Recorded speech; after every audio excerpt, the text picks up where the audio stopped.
बिहार में एनडीए में सीट बंटवारे को लेकर फॉर्मूला सामने आ रहा है, सीट बंटवारे वाला फॉर्मूला।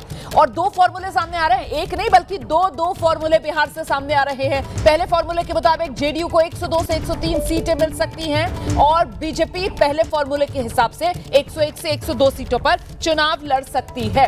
वहीं अगर एलजेपी की बात की जाए तो चिराग पासवान की पार्टी को 25 से 28 सीटें मिल सकती हैं, मांझी की पार्टी 6 से 7 और उपेंद्र कुशवाहा की पार्टी को 4 से 5 सीट। ये तो रही बात पहले फॉर्मूले की। अब आ जाइए दूसरे फॉर्मूले पर। तो ये पहले फॉर्मूला आपने जान लिया, यहां पर बड़े भाई की भूमिका में जेडीयू, छोटे भाई की भूमिका में बीजेपी। हालांकि वो सीट का जो फर्क है वो मुश्किल से 1-2 सीट का फर्क। और दूसरा फॉर्मूला ये कि जेडीयू को 101, BJP 100 seat, LJP Chirag Paswan की पार्टी को 26 सीटें और 1 राज्यसभा की सीट, और हम और आरएलएम मतलब जीतन राम मांझी और उपेंद्र कुशवाहा दोनों की पार्टियों को 8-8 सीट मिल सकती है। अब बड़ी बात यह है कि ये जो दोनों फॉर्मूले एनडीए के सामने आए हैं, इन दोनों ही फॉर्मूले में वो बड़ा भाई छोटा भाई वाला फॉर्मूला सटीक बैठ रहा है जेडीयू और बीजेपी के बीच।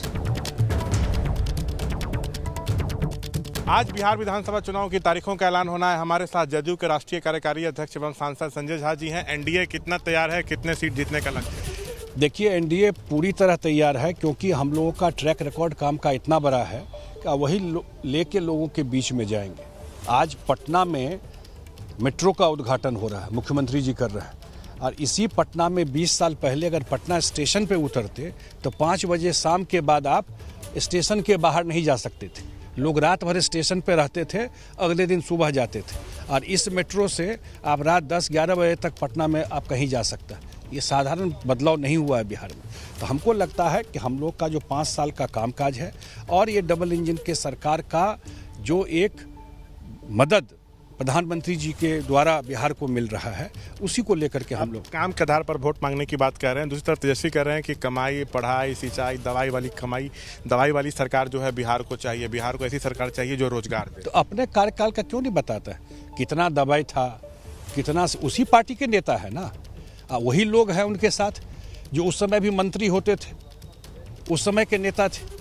तो बताना चाहिए ना कितना कमाई था, कितना दवाई था, कितना सिंचाई था, कितना सड़क था, दिन में बच्चों का अपहरण होता था कि नहीं।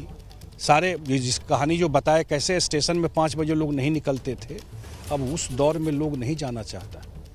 उस दौर से नीतीश कुमार जी ने बिहार के लोगों को निकाल करके उनको जो डेवलपमेंट का टेस्ट कराया है, अब लोग पीछे मुड़ के नहीं देखना चाहते। 2 चरण या 1 चरण?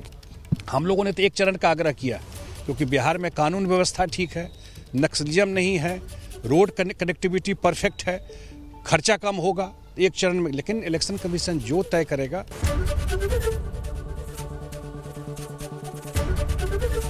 एबीपी गंगा, खबर आपकी, जुबान आपकी।